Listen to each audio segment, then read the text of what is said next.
Woo!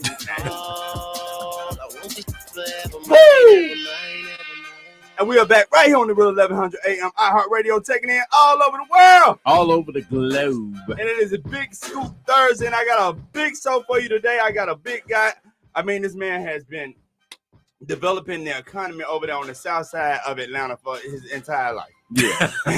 Man, I notice how you catch yourself. You're like, I got a big guy. He look at you like, who you calling fat? I had to gain some weight, so yeah.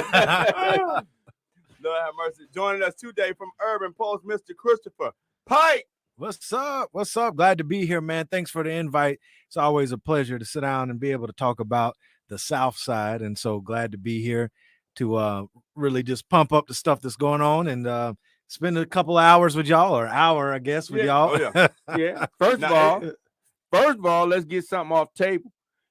I don't appreciate how you came in here making us look bad. You up in here suited up, with the driver's cap and everything. Right. Listen, they said I was coming on the #1 business show in the world, so I figured I need to look the part. So I put it on. I put it on.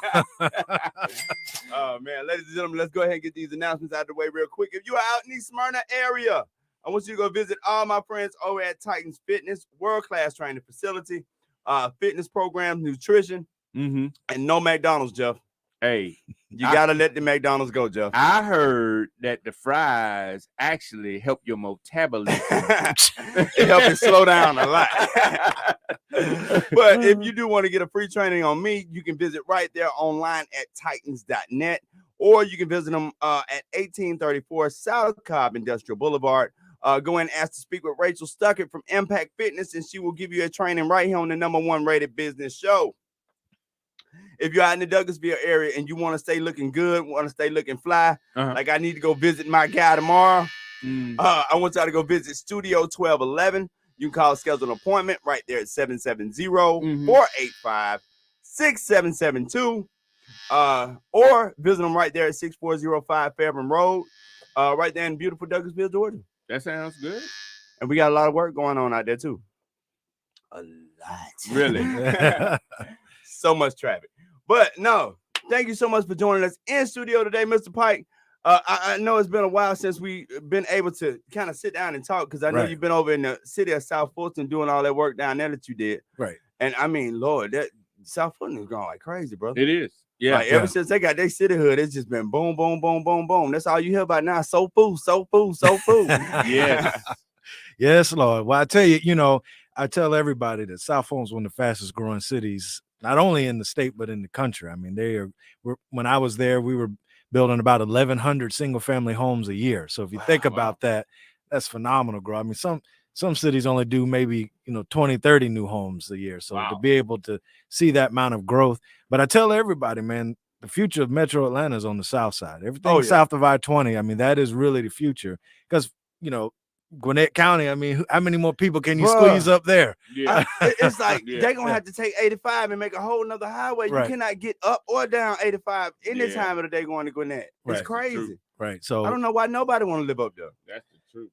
I don't know why they would either, So, but, I tell people, though, when you look at what's going on and what's happening, we got to be prepared to take advantage of the opportunity that's going to come. So that's the other thing, is being able to plan, make sure that the cities are really connected and plugged into what their future looks like.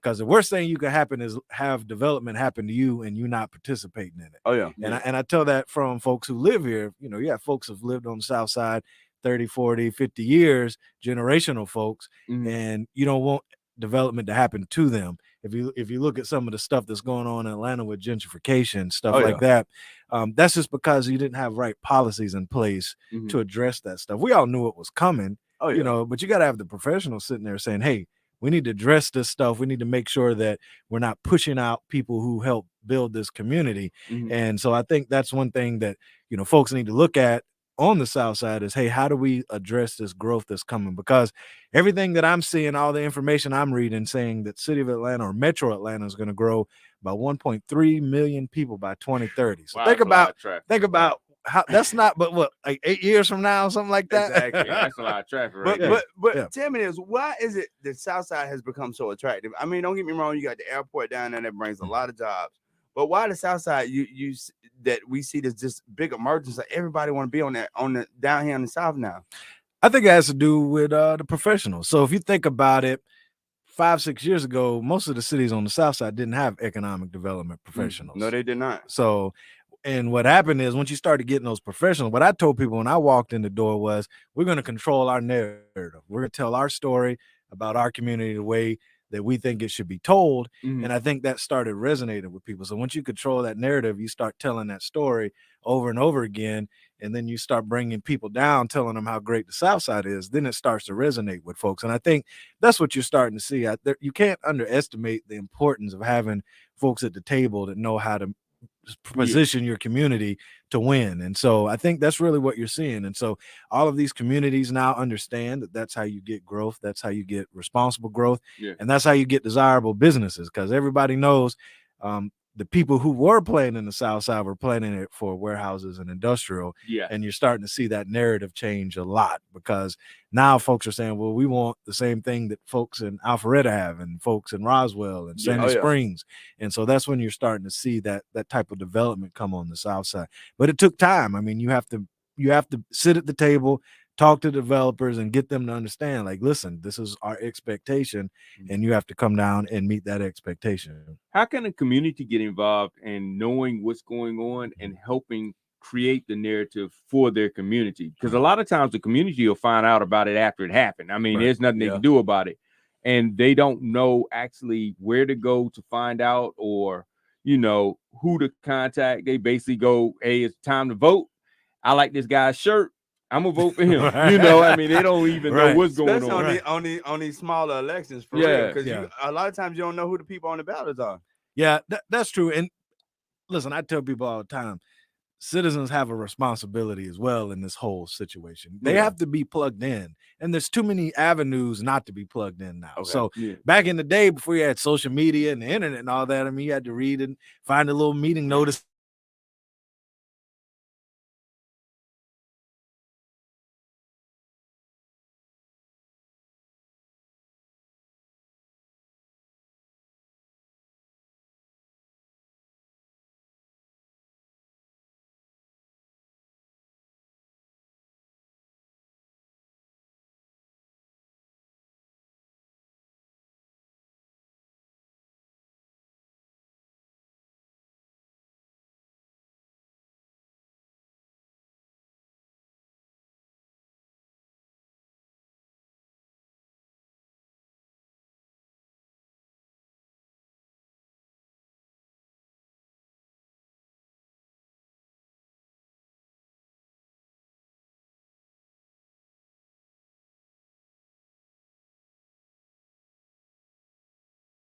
I tell them all the time, I said, the worst thing you can do is have a zoning application for mayor and council, and then people come with pitchforks against your project because it's dead on arrival. It's not going to get approved. So you have to do, as a developer, you have to go out there and talk to the community and be like, hey, this is what we're trying to do. We'd like to get your feedback. Come to this meeting, tell us, hey, we like that. No, we don't like that. This sucks. That, so that way, when you go and you present to the mayor and council, the community will be like, okay, well, we know about that. We don't agree with everything, but we can deal with most of what they got going on. And so I think that's the other part of it as well. So, now how should people look at things from a level of an economist? What is actually that essential role, or what's one of the things that you do as far as being an economist? But I'm not an economist. So I think that's what it was funny, because when I first started with City of South Fulton, we had somebody get up and make public comment. It's like, how can somebody do economic development? They're not an economist. And I'm like, I was like, well, economic development professionals aren't economists. We give economists something to talk about. Okay. So, so the economic development sit on the sideline and they call this. They just telling what's happening. Right. They just report on the stuff that we're doing. That's what. So what we do is we go out and we actually engage the folks to actually get the stuff built that economists talk about. So when we're talking about job creation, well, somebody has to be on the local level making that job creation happen. Or if we're talking about new home sales, or we're talking about new new capital investment in a market. Those are people like me that are out there pounding the pavement, going to talk to folks to get stuff actually coming out of the ground. And so, and then that's what economists then go back and report on. Well, we've had this much growth. Well, they get the credit. Yeah. Well, they don't get the credit. I think most they just get to commentate. They get to give us our report card. They score us on what we've done. That's what they do. But that's how that works. But from understanding that, though, and we do understand how the markets work, and we do understand how employment affects the economy, how job creation affects the economy, how bringing in new capital investment affects the economy. The reality is the more opportunities you create for people, the better the economy is going to be. And so we do understand that, but we're actually physically do the work as opposed to doing the reporting of the work. So yeah, that's Kevin. The best way. That's the best way to break it down from an economist to an economist. It's like this, there's the guy behind that Marcus, and there's the guy in front of the daggone mic that takes all the credit. Right. Oh, wait a minute. Hold up. I feel like there's some shots fired. But no, when we start looking at our economy, and you start looking at different cities, especially emerging cities, what are some of those opportunities that people should be aware of, or what's some of the more obvious opportunities that people miss a lot of times? Right. So I think the thing that most people, well, let me back up a little bit to that, because in order to be able to take advantage of opportunity, you have to be prepared for the opportunity. Okay. And I think I know the issue that with most businesses, because we saw it when we were giving out money for CARES Act funding, we were giving grants to businesses. They didn't have basic foundational stuff in place to be able to take the grant. All we asked for was 2 years business tax return and a business license. And businesses didn't have that. So that says that you're not set up properly as a business. And so you can't take advantage of opportunities if your business isn't set up right. I mean, we were basically just giving away free money. All you had to do was show your tax returns and your business license. And they couldn't even do that. So I think it's important to understand that this development and growth is happening, but if you're not set up right, you ain't gonna be able to take advantage of any of that stuff. With this big push for entrepreneurship in our community, for real. It's funny that we still got them two different attitudes. You got some folks that got the attitude like him, bro. You just need to have your paperwork and your taxes done. Ain't that big of a deal. And then you got, I got to do all that. You know what I'm saying? I mean, I just can't believe that. The problem with entrepreneurial, I guess you would say entrepreneurialism today is because of social media and a lot of the miseducation, people confuse hustling with owning a business. Right. And that's true. And that's the difference. So they're like, I don't really need the paperwork. I can make all this money. I don't need a business license because I don't want the government in my business. You know what I'm saying? Right. And so when it comes down to it, and they're like taxes, I don't want to pay taxes, so I'm gonna hide this and hide that. But then when they try to go get a loan, they don't have everything in order. And so I think that's the biggest problem, that entrepreneurialism has been a hustle instead of a business in a lot of the narrative online. And so they're getting it confused. Because it just seemed like to me a lot of times in our community, and I ain't trying to down our own folks, but it seemed like we so ill prepared for things.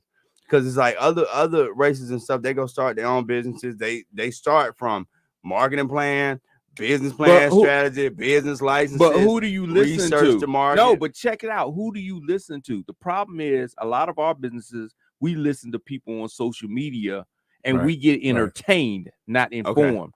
Where other cultures, they have a business, like for instance, I have a friend that had a Indian restaurant, and he said how they set it up was they came to him and said, we're going to give you X amount of dollars. You have to do this, this, and this to set up your restaurant. And in 2-3 years, you have to give back and you have to teach the next person. So they got a game plan just laid out for them. And they follow the plan. What we do is we kind of look online and say, hey, that guy he look like he got a lot of money. And that's true. We got to teach and train. That's the problem. We're not teaching and training. Like, for example, I started my company when I left the city of South Fulton. Well, my daughter, who's in college right now, she wants to be an entrepreneur. She's doing fashion design. Well, I told her, I said, well, you're going to be my business manager for Urban Pulse. You're going to send out the invoices. You're going to make the deposits. You're going to pay all the bills. And what I'm doing, she don't want to do this, what I'm doing for a living, but she wants to own her own business. Yeah. And so while she's a phenomenal at fashion design and making clothes, she's at the house making clothes right now for folks. While she's phenomenal at that, The problem is she's got to understand how to also properly run her business so that she can take advantage of situations. Just like when I was in Albany and we were trying to get minorities contracts to do all this construction that was going on. Well, you have to be able to be bonded to do construction in government. Okay. Now that's where all the easy money is in the government because they're handing money out left and right. But you have to have certain things in place to be able to get those government contracts. Yeah. And folks get mad because it's like, well, you know, the council is majority black or black people running the city. But yeah, we still have to be accountable how we manage the money. You still have to be accountable. Right. And so we want you to win. Like I tell people all the time, the greatest documentary I ever watched was the one about Maynard Jackson and how I tell people, I don't have any documentation that this actually occurred and is true, but I believe it in my heart that Maynard Jackson single-handedly created more black millionaires probably than any other person in modern history. Wow. Just by the way he handled and managed stuff that happened at the airport and the expansion of the airport, making sure black people got advantages to do construction at the airport. But he still did it through policy. It wasn't like he just took a check out of the city of Atlanta, checking account and wrote it to people. You know what I'm saying? Yeah. You know, you want our folks to take advantage of these opportunities, but you still have to have some accountability on your end. So, so we don't end up in jail. You know what I'm saying? A lot of times I think we grow up, thinking that bucking school and all this type of stuff, oh man, I ain't doing all that, or dropping out of school and all this makes you cool or give you some type of rite of passage as a man in the hood or whatever. But a lot of times what ends up happening is a lot of that type of stuff, you should have sat there and learned how to get that paperwork straight. Well, even in school, or obey rules from somebody. Well, no, even in school, they don't really teach you a lot of that. Schools fail people. Yeah, I know that's hard to say. We don't want to admit that, but schools, and I teach my children this. My daughter's in college and everything. But if you look at some of the most successful people in this world, none of them dropped out of college. Because what college does is it conditions you to work for other people. Exactly. And schools, classrooms, K through whenever, they don't teach you the things that you need to know to be successful. They teach you how to work and follow rules. That's what they teach you how to do. And the problem is, if you don't have somebody there, a parent or somebody teaching your child, yes, you need to know how to add 1 + 1, but there's way more stuff to the world than that. And so he brought tears to my eyes. but no, that's so true. Because if you even think about it, school starts 8 o'clock in the morning.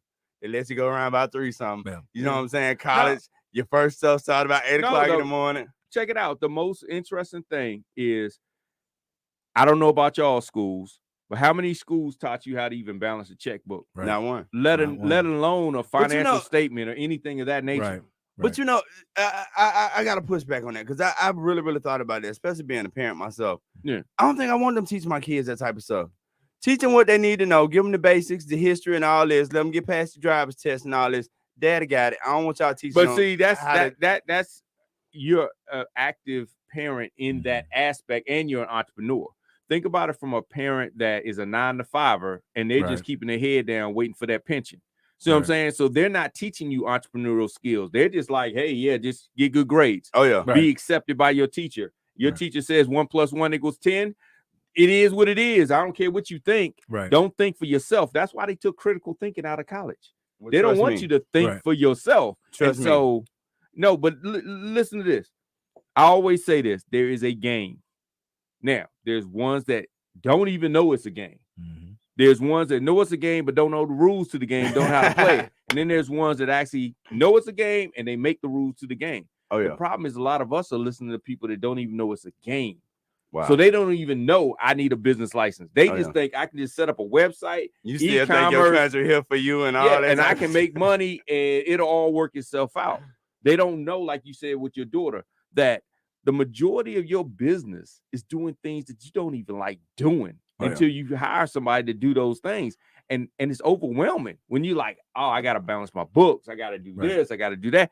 And that makes your business now not fun to do because we've always been taught you like to make shirts. Go out there and make some shirts. Just sell some shirts. Yeah. And that's your business. But actually, there's 20 other jobs you got to do. And then by the time you get around to making your shirts, you like, I don't want to do this. Right. Exactly. Right. And to that point, though, when you talk about hiring other people, you do want to hire other people. And I watched, your show the other day where Airbnb was talking about. I was talking about, hire people so you don't have to. But you want to make sure you know how to do everything because the reality is you want to make sure your accountant's not ripping you off because that happens a lot. So you got to be able to check those books and know, okay, these numbers make sense based on the production we've been doing and our expenses. You got to be able to know. You got to check the people who are checking you. Yeah, but that's such good advice for entrepreneurs because a lot of times, even with me, we open the apparel shop out there in Hiram. I don't want to be a screen printer, bro. It's a lot of work, but I'm taking the class to make sure I understand what the person that I'm hiring is supposed to be doing. Know what good so that way like. He can't come over there getting over on me. Yeah, like, man, we got you. No, you don't. Nah, know what good looks like. But the other thing about that is, and that's one of the things that always killed me about the government is that, we only train one person to do something. When that person's out, we shut down that function of the government. She on vacation. You ain't be able to get this done till they come back in next week. No, you got to cross train. Good business got to keep going. If somebody on vacation, this function still needs to happen. And it's the same way in your business. You got to know, you don't have to do everything, but you have to know how to do everything. And if you don't, then you've kind of failed as a business owner. And I know once you get to a certain level, that's not necessarily true. Like, I don't think Elon Musk is out there putting tires on the cars that's coming off the assembly line. Yeah. But I think he would if he had to. But he might. I think he would if he had to, honestly. He's serious about it. Yeah. But so at some point you grow past some of that. But the reality is you got to know, especially if you're a small business, how to keep your business running. If something happens, something pops off and somebody's gone. Now, I'm glad you mentioned Elon Musk because I love this conversation. You mentioned Elon Musk. Well, one of us did. Well, I said Elon Musk not out there putting tires on his car. But no, I love that you mentioned that because we had this conversation all the time. We still sitting here arguing over these little small independent things that we argue over, and racism and all this other type of stuff, and they building literally the next economy right above our heads up there in space. Right. You know what I'm saying? And none of us is thinking about it. Right. Like, I don't know not one black business is in space tech anywhere. Like, seriously, I can't think of none of my friends that came to me anything about trying to even put a cheeseburger stand in space. I'm just saying. Yeah. But they're building this whole brand new infrastructure. How do we start changing our vision? Because what I've seen working with small businesses and medium-sized businesses and even some large businesses over my career over the last 15 years, our vision is so much smaller. Right. Yeah. And I guess it's being realistic. But it's a lot of times folks come to me with such a small vision. It's not realistic. But do you know how often, and I hate to say this, in the black community, when I'm sitting down consulting with somebody, I hear the word $1 million. Mm-hmm. Yeah, $1 million. But no, what I'm saying is I barely even hear it. Right. You see what I'm saying? Man, I can make, 10, 15,000 or 20,000 a year. And then I sit down with these big white corporations or these white businesses, even the white startups. Man, we can scale to 1.2 in the first year. And then after this, why are we not on this thought process? I think it goes back to I don't want to make it that simple that it's more than just education, but it's the conditioning. So because as a culture and as a race, Black people are so far behind when it comes to having access to capital, when it comes to having resources to build a business, we're 30, 40 years behind everybody else. So $1 million is what we've been conditioned because 40, 50 years ago, $1 million was a lot of money. We know today that's $1 million. Chump change. If it's like 100,000 when I was growing up. If you have a 6-figure job just working for somebody, you're gonna have $1 million by within a few years. Just the nature of your salary. So that in itself is just what we've been conditioned to believe. And my generation, we made more money than the generation before and that generation. And so we're thinking incrementally we're advancing, but we're not advancing as fast as other societies just because of where we've started. It's like that video that's all on social media where they put all these kids in a line to do a race and they told all the Black kids to stand still and they told the white kids to start running. Oh yeah. And then after they got to a certain place, then they told the Black kids to start running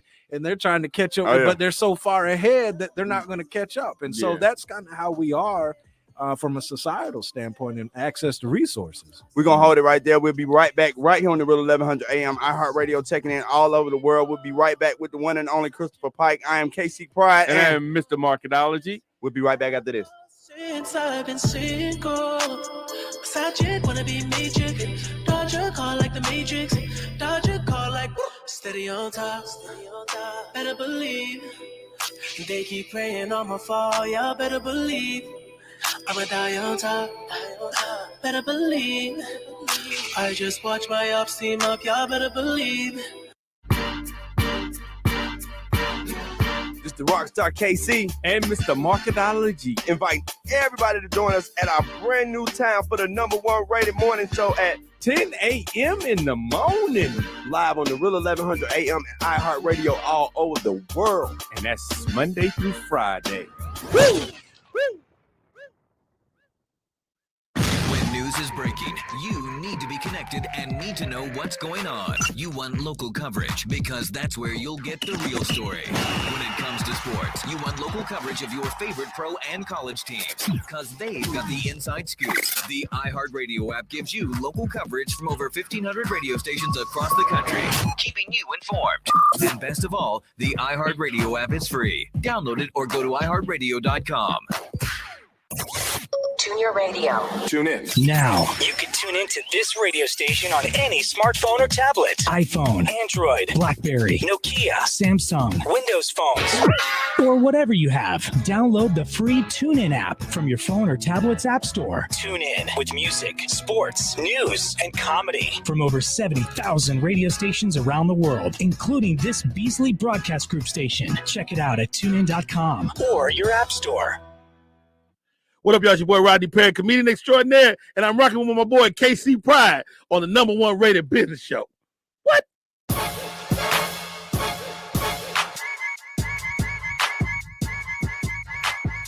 We are back right here on the Real 1100 AM iHeartRadio, checking in all over the world. It's Big Scoop Thursday. It's the scoop. And we definitely got a great interview for you today. Once again, we're sitting here talking with Christopher Pike. We're talking about vision. Yeah. How to create the right vision before you even get started. So jumping back in that conversation, I love what you said right before we went to break, because it's always been one of those kind of jokes in our community. It's like, well, you give me a 400 your head start, I'd be way out there too. Yeah. Right. But no, it's vision. How do we get our people to increase that vision just to be a little bit bigger than what folks thinking? Because a lot of times it's like, we trying to be so real, and we scared to really, really put something big out there because they don't want to fail big. I really don't even know what it is at this point.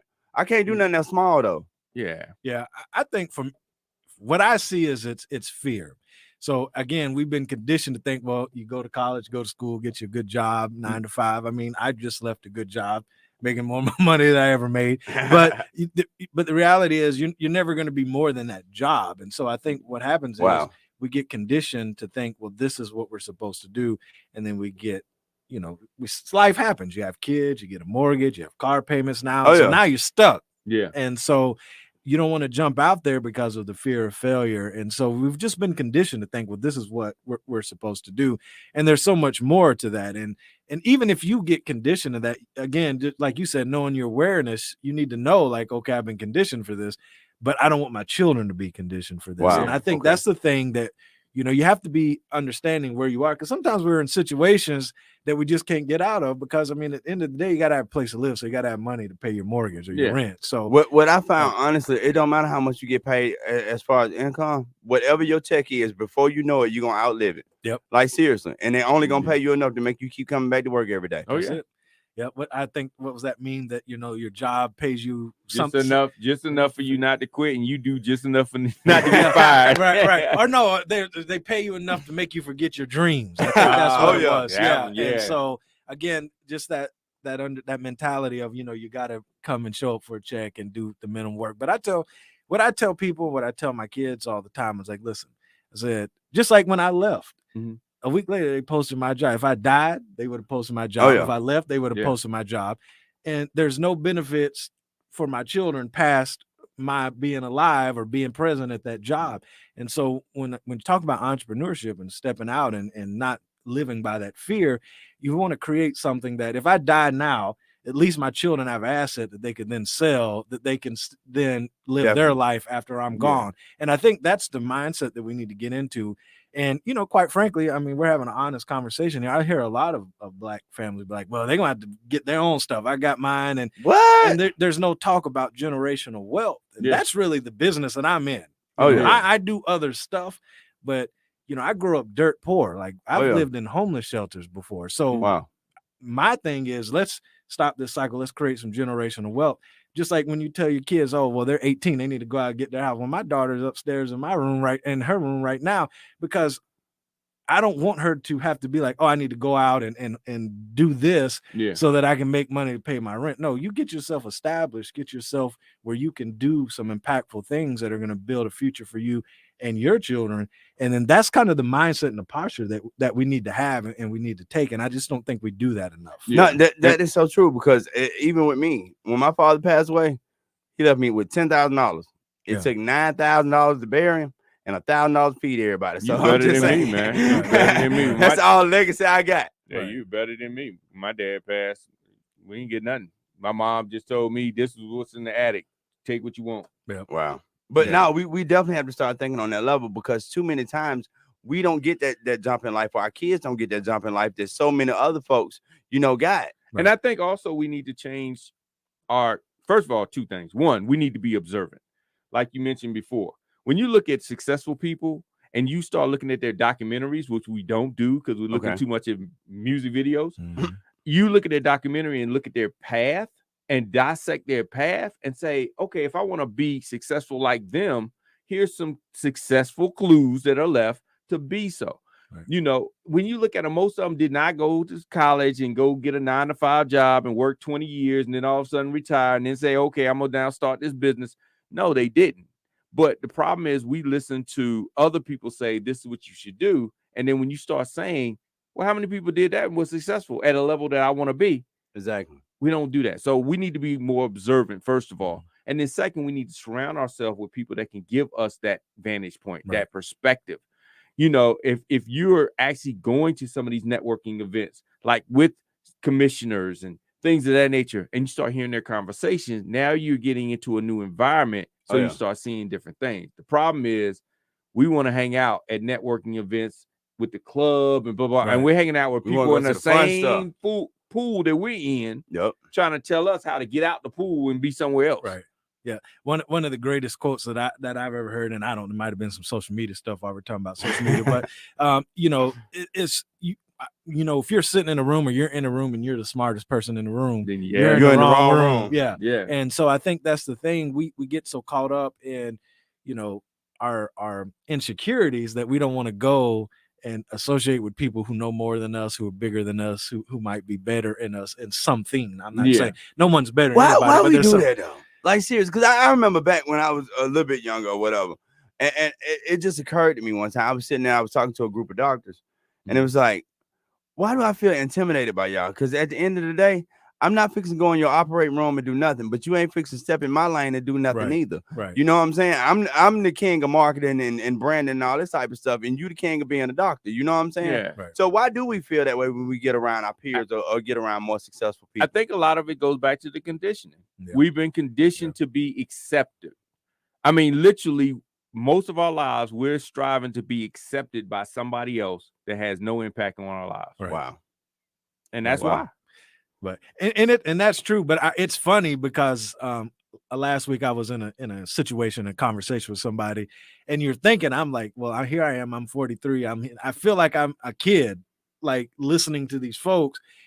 But what I had to tell myself was, I'm learning from these folks. You're never too old to learn. So even though you've done a lot, you have a lot of experiences. When you are in a place that is stretching you, then you're going to feel uncomfortable a little bit, but you have to be okay with that in order to be able to get those nuggets that you need to be able to grow. Now, when I left that room, I was much better off because now I had some insight that I didn't have before, which helps me be more impactful in what I'm doing from a career standpoint. And I think that's the thing we have to be okay with, is you have to be comfortable with being uncomfortable. Yeah. And you have to get to that point mentally to be able to grow. Everything that you want is right outside your comfort zone. Yep. Yeah. Absolutely. I promise you. It's like once, and I feel you, because when I first started going to networking events and all this type of stuff, it was the most just uncomfortable, nervous type feeling. You know what I'm saying? Not knowing what to say to somebody, or just walking up to perfect strangers and this type of stuff.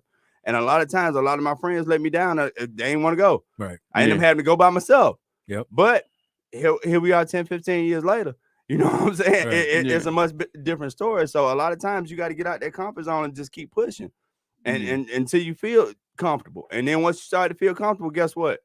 You need to go get uncomfortable again. Yeah. You just stop growing. Yep.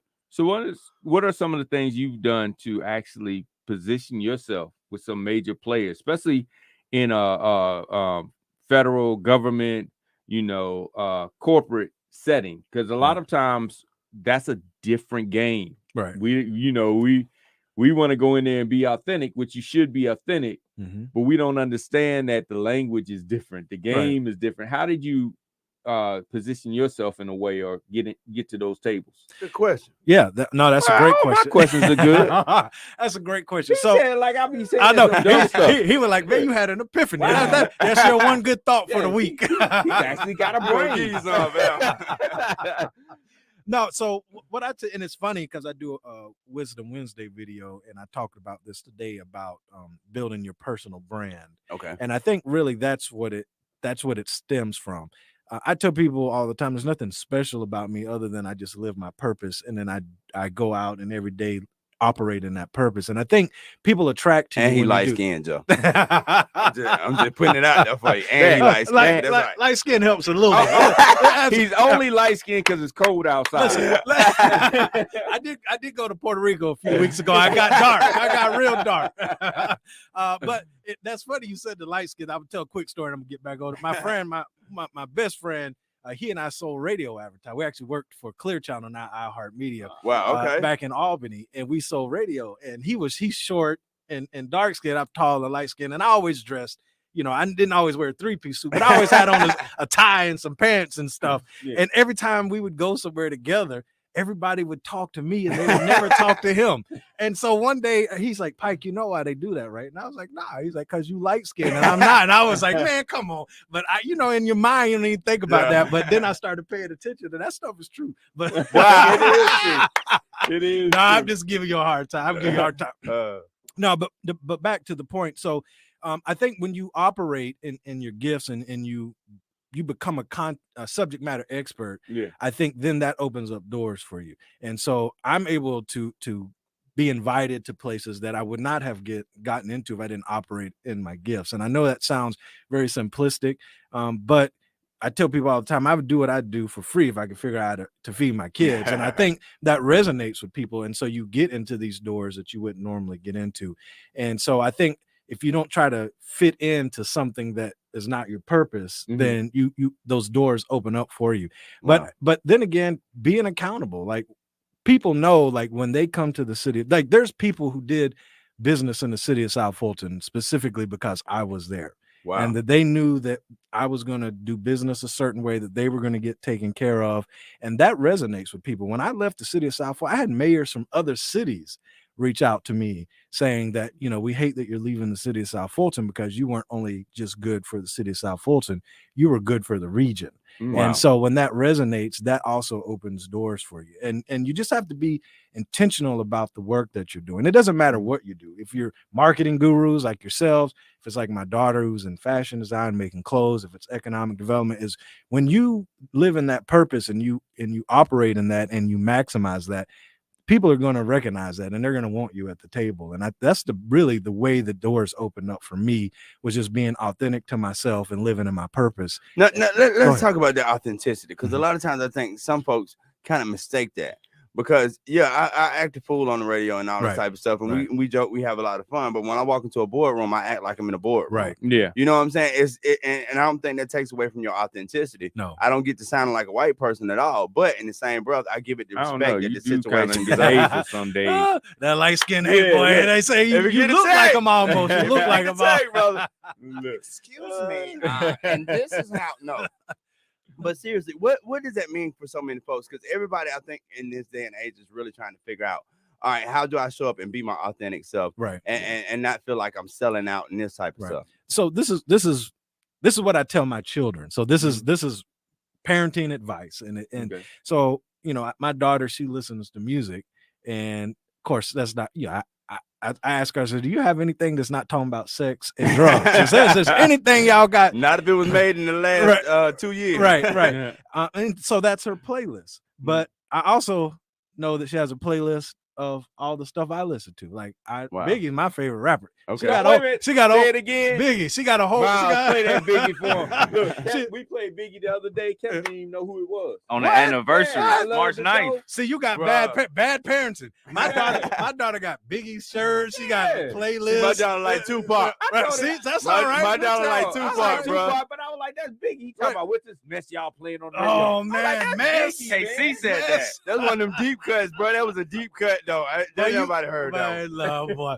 But the point I tell her is that, you know, and I was talking to a group of kids and told them the same thing. I said, it's okay to be yourself. You got to know when it's appropriate to be this and when it's appropriate to be that. I said, listen, my friends who know me know that we go down to the House of Jazz and I turn all the way up. But when I go talk to the mayor and council, that's going to be a whole but it's still me. Yeah. But it's like, you don't have to just be like a stick in the mud. Yeah. You can be cool and hang out and do all this stuff and turn up and still be a professional that's respected by people. Yeah. You know what I'm saying? And so I think what people get so caught up in, they got to be one and then they shun the other one. And you don't have to do that. You could be, cool.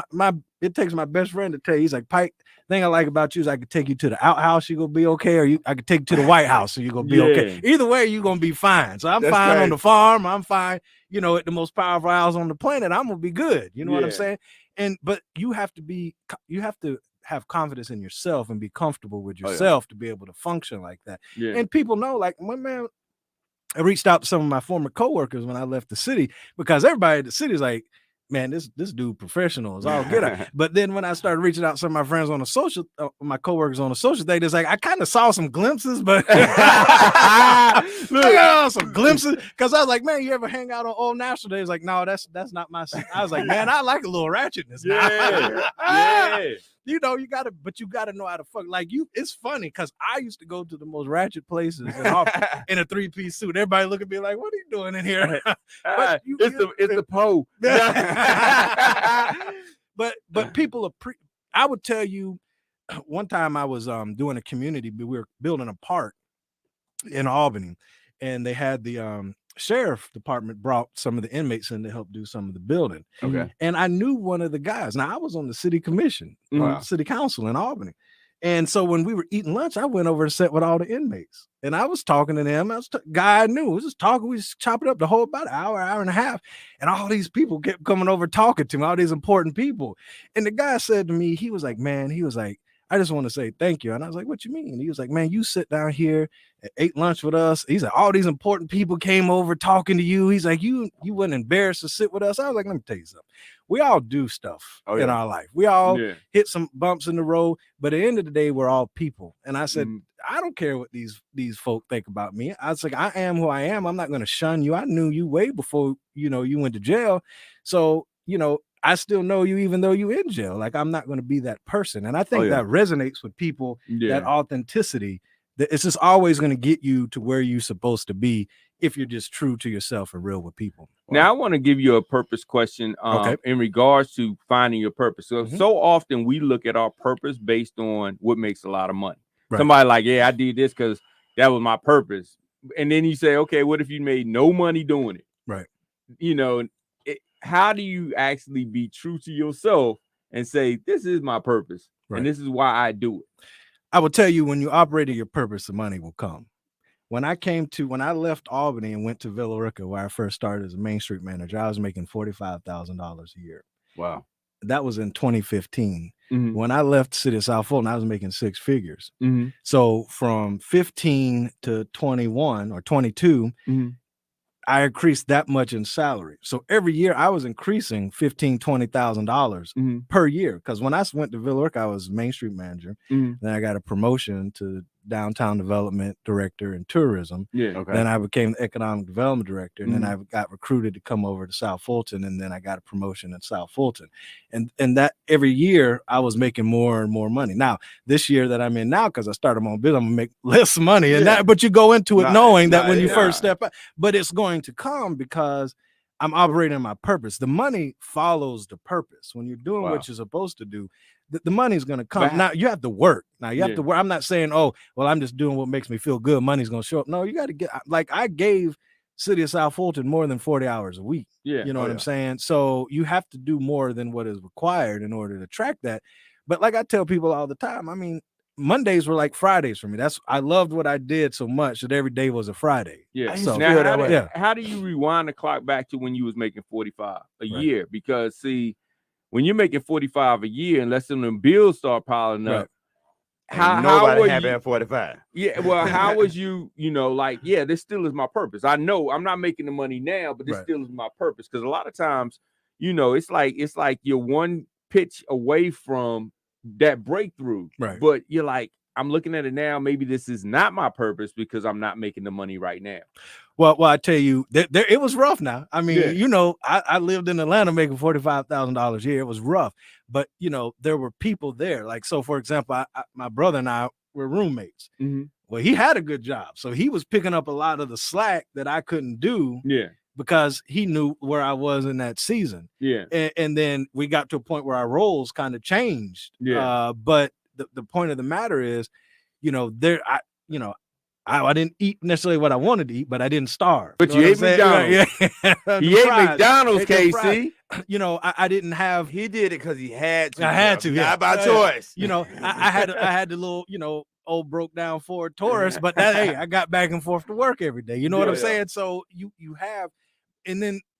But then, even though I was making 45, it increased so significantly, so fast that I didn't stay in that season that long. Yeah. And so that's really what I say is that, if you do things based off of money, you'll never be happy. And then when the money goes away, you'll be ruined. There's been many times that I've started over professionally, but because I was operating my purpose, I still bounced back. Like there's people look at me today when you knew the trials and tribulations that I went through when I left Albany. People look at me now and they're like, "Oh God, we never thought you would survive that." So you know what I'm saying? So you have to, be, again, I use that word intentional. You have to be intentional. You have to work. It's not enough just to say I'm operating in my passion. You have to actually go out there and work that every day. So that would be my advice on that. Now turn the conversation to your most recent endeavor. Right. The company that you have built now. Right. Tell us a little bit about the company and tell us a little bit about who you serve and how you're helping the communities.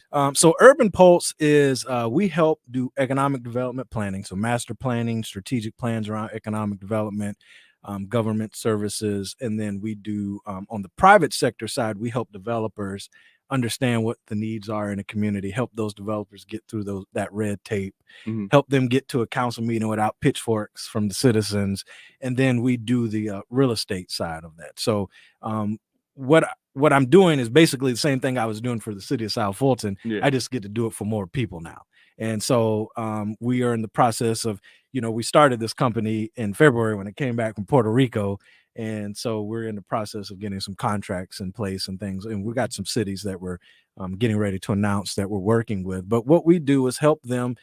I like to call it juice up their economic development strategy. Wow, okay. And so what we want to do is make sure cities, especially cities on the south side. So I'm not ashamed to say that I'm intentional about working south of I-20. That's going to be the target area that we focus on. We want to make sure those cities are prepared whenever it's time for this growth, that they are having strategies in place that we're not displacing people, gentrification. The people that help build these communities need to be here when the money comes, and they need to participate in that. So helping them create a strategy around that, helping the developers that are coming most from the north side who think that only Black people should have this type of development, helping them understand, no, these folks have disposable income and these folks have the ability to support the type of development they want, and we can help you figure out how to get the money that you need, because at the end of the day, the developer needs to make money, but have a quality development that people on the south side can be proud of. And so that's what we help do. We bridge those gaps. We speak the language of government and we speak the language of the private sector, and we help put those two things together. Okay. Now that Amazon's there, is it a game changer? So I don't want to get in trouble for all this. So those things like Amazon, those big industrial buildings really have very little positive impact on the community. So everybody will tell you, they create jobs. They do create jobs. And at this point, because of the labor market, they are creating some good jobs. The working conditions aren't necessarily the best. But the reality is most of the people who live on the south side aren't working those jobs. Those people are coming from other places. So when you're talking about how are you positively impacting the geographical area that's servicing that building from a fire standpoint or a police standpoint, there's really not much impact. I would rather have a very high dense mixed use development with restaurants and apartments and stuff like that than a 1 million square foot industrial building, because you're going to get more tax revenue out of the mixed use development than you are that industrial building. So while you appreciate the fact that those jobs do have impact, it's not the level of impact that it's going to have from doing a mixed use development, something like that. That makes sense. Yeah. Now, what are some of the upcoming opportunities? Because COVID has decimated a lot of different industries, and we starting to see even Lorenzo talked about we're in this period of new things and new ways of doing business. What do you see as some of the newer opportunities in business that's going to be coming about? Well, contrary to what a lot of people believe, I believe this, that the office is going to come back. Like people only want to be segregated in their house for so long. So that work from home it's fine in theory. People like it. But I was reading, I think it was Atlanta Business Journal, one of those. I read all these publications every day, but they're saying Atlanta is the top 5 market for office rentals, and so that office space is coming back.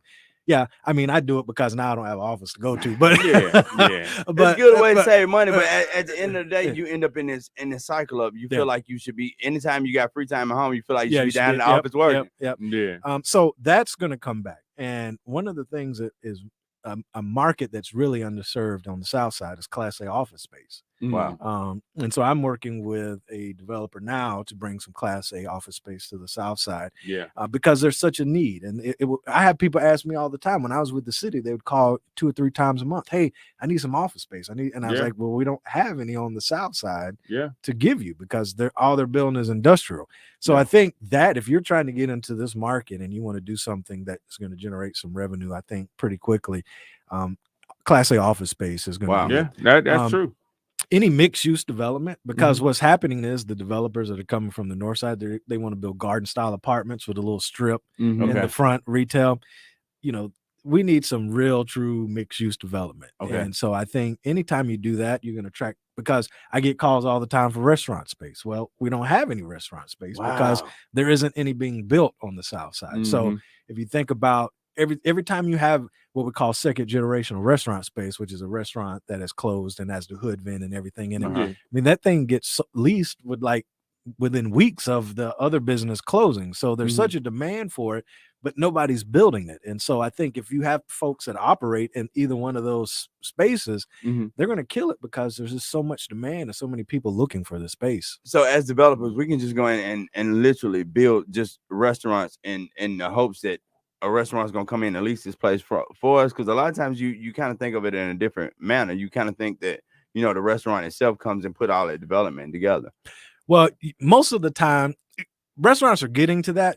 Bigger restaurants don't want to have the asset on their books. So, like if you look like CVS, Walgreens, Publix, they don't actually own any of that, because that hurts their bottom line. They rent that off, and then they write off the rental. Wow. So your bigger places aren't trying to buy real estate. So what's happening is you have to have developers come in and build it, and then the restaurants will lease it from them. So it's now you do have some restaurants that are like first generation, like mom and pop restaurants, and they understand like it would be more beneficial for me to own this asset than to lease. And so you do have restaurants, but the problem is they don't want to just build on an island and there's nothing else around them. And so that's why you got to have the other mixed use parts to it, because, retail and commercial are going to follow rooftops. And so they're not going to go buy a 1 acre parcel out in the middle of nowhere and build a restaurant. It doesn't really help them that much. So it's kind of a double-edged sword. You got to figure out how to get the density and the ownership together. So, man, we got to have you back. We definitely got to have you back. He said he's bringing some restaurants to the South Side, and it's about time. I said, we need to bring some of them. I'm working on the restaurant stuff. I'm working on the we restaurant. need to bring some. I'm thinking in my head. Because all we got is McDonald's. Bro. All we got is McDonald's on the South Side. We got more than McDonald's. I got some developer friends, bro. We go down there and build it up. But if anybody want to get in contact with you, man, if anybody wants to do business with Urban Pulse, man, how can folks get in contact with you? Because I promise you, everybody is just floored by this interview. It's been appreciate that, man. A wealth of knowledge here today, and I even got some new ideas about some business. I'm leaving the radio. I'm gone. Well, you can do both, you know. You can do both. I'm finna go build me some restaurant. Yeah, do that. Hey, man, listen, the restaurant business is hard to get into. But if you want to hit me up, we're Urban Pulse US on all social media, urbanpulse.us on website URL. Look us up. We are definitely here to help. Even if it's a small mom and pop business that needs some help just navigating that red tape, we're happy to help you do that. Because your business license get lost, or you're trying to do your zoning application and it gets lost. So we're here to help with that. So please look government in your business. Yeah, well, government gonna be in your business. I don't know why people get that. I don't want them. If you carry around this cell phone, the government is in your business. Ladies and gentlemen, it has been another installment. See, even getting applause. Oh, man. Applause. Listen, That's what I'm talking about. We're going to go out on Biggie, too. Yeah. Biggie. Play some Biggie on the way out. It's been another installment of the number one rated business show right here on the Real 1100 AM. Trust me, if you are looking to get any advice in business, if you own, you're a mayor, if you're a part of a city development team, trust me, you definitely want to get in contact with this man right here, Urban Pulse. Christopher Pike, trust me, he is number one rated, approved, and he light skinned, Joe. So I'm gonna have to have you bring your partner in next time. I'll bring my homeboy. He's just as good as me, but he's just dark skinned. I told him salt and pepper is the best thing you ever put on anything. We're gonna need to balance it out. Ladies and gentlemen, thank y'all so much for joining us. Join us tomorrow for Freedom Friday. We free. And we're gonna ask Dr. P some questions. She'll be back in the house. 10 a.m. right here on the Real 1100 AM iHeartRadio, checking in all over the world. I'm the Rockstar KC. And I'm Mr. Marketology. And we are out. At your cherry M3, bang every MC easily. Recently, frontin' ain't saying nothing, so I just speak my peace. Keep my peace. Cubans with the Jesus peace. With my peace. Asking who want it. They got it. Flaunt it. That Brooklyn, we on it. Biggie, biggie, biggie, can't you see?